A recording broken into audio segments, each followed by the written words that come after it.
আকাশবাণী আগরতলা। স্থানীয় সংবাদ পড়ছি কৃষ্ণধন দেবনাথ। ত্রিপুরা মধ্যশিক্ষা পর্ষদ পরিচালিত এবছরের উচ্চ মাধ্যমিক পরীক্ষা আজ থেকে শুরু হচ্ছে। পরীক্ষা কেন্দ্রে নিরাপত্তা এবং স্বচ্ছতা বজায় রাখার জন্য সব রকমের সতর্কতামূলক ব্যবস্থা গ্রহণ করা হয়েছে। এবছর উচ্চ মাধ্যমিকে পরীক্ষায় বসবে মোট ২১,৫৭৫ জন পরীক্ষার্থী।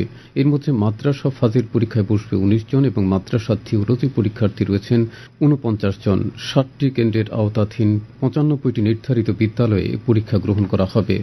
প্রধানমন্ত্রী নরেন্দ্র মোদী আজ বিহারের ভাগলপুরে কৃষক সম্মান সমারোহের মাধ্যমে দেশের ৯,৭০,০০,০০০ কৃষককে কৃষক সম্মান নিধির ১৯তম কিস্তিতে ডিবিটি মারফত ২২,০০০ কোটি টাকা প্রদান করবেন। প্রধানমন্ত্রীর এই অনুষ্ঠানের মাধ্যমে ত্রিপুরার ২,৭৭,৯৭০ জন কৃষকের অ্যাকাউন্টে ৫০,৭৬,০০,০০০ টাকারও বেশি অর্থ প্রদান করা হবে। কৃষিমন্ত্রী রতনলাল নাথ জানিয়েছেন, প্রধানমন্ত্রীর এই অনুষ্ঠান সরাসরি রাজ্যেও প্রতিটি কৃষি মহকুমায় সম্প্রচার করা হবে।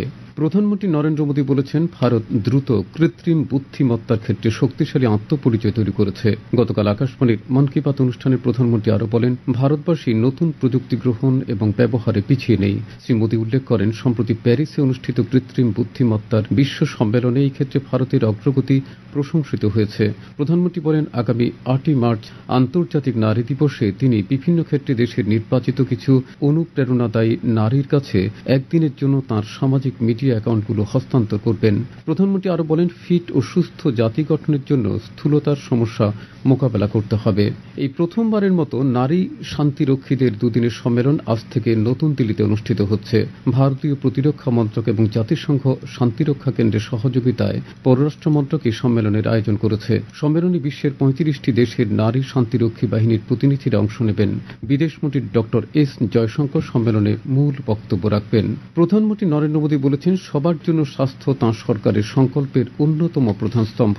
প্রধানমন্ত্রী গতকাল মধ্যপ্রদেশের ছতরপুর জেলার বাগেশ্বর ধাম মেডিকেল অ্যান্ড সায়েন্স রিসার্চ ইনস্টিটিউটের ভিত্তিপ্রস্তর স্থাপন করে কথা বলেন। তিনি জানান, ক্যান্সার প্রতিরোধে এবারের বাজেটে অনেক ঘোষণা করা হয়েছে। প্রধানমন্ত্রী বলেন, ক্যান্সারের ওষুধের দাম কমানো হবে এবং আগামী ৩ বছরের মধ্যে দেশের প্রতিটি জেলায় ক্যান্সার ডে কেয়ার সেন্টার খোলা হবে। রাষ্ট্রপতি দ্রৌপদী মুর্মু স্বামী দয়ানন্দ সরস্বতীর জন্মশতবার্ষিকীতে শ্রদ্ধা জানিয়েছেন। গতকাল সামাজিক মাধ্যমে এক বার্তায় রাষ্ট্রপতি বলেছেন, স্বামী দয়ানন্দ সরস্বতী পরিচালিত শিক্ষা এবং সমাজ সংস্কার কর্মসূচি সমাজে ইতিবাচক পরিবর্তন আনতে গুরুত্বপূর্ণ ভূমিকা পালন করেছে।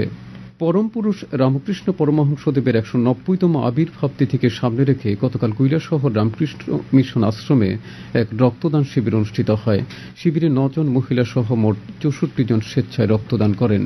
৭৩তম বি.এন. মল্লিক স্মৃতি all India police football championship আজ থেকে রাজ্যে শুরু হচ্ছে। আগরতলার উমাকান্ত স্টেডিয়ামে সকাল ৯:৩০টায় প্রতিযোগিতার আনুষ্ঠানিক উদ্বোধন করবেন মুখ্যমন্ত্রী অধ্যাপক ডাক্তার মানিক সাহা।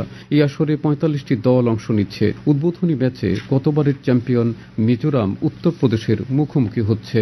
এদিকে টিসিএ পরিচালিত রাজ্যভিত্তিক অনূর্ধ্ব ১৩ বছরের ক্রিকেট প্রতিযোগিতায় গতকাল ৫টি খেলা অনুষ্ঠিত হয়। এতে তেলিয়ামুড়ার মাঠে খোয়াই ১৪০ রানে জিরানিয়াকে, কৈলাসহরের মাঠে ধর্মনগর ১৬ রানে কমলপুরকে, শান্তিরবাজারের মাঠে অমরপুর ১০ উইকেটে সাবরুমকে, সাবরুমের মাঠে উদয়পুর ১৭৪ রানে শান্তিরবাজারকে এবং ধর্মনগরের মাঠে তেলিয়ামুড়া ২৬ রানের লংতরে ভ্যালিকে পরাজিত করে।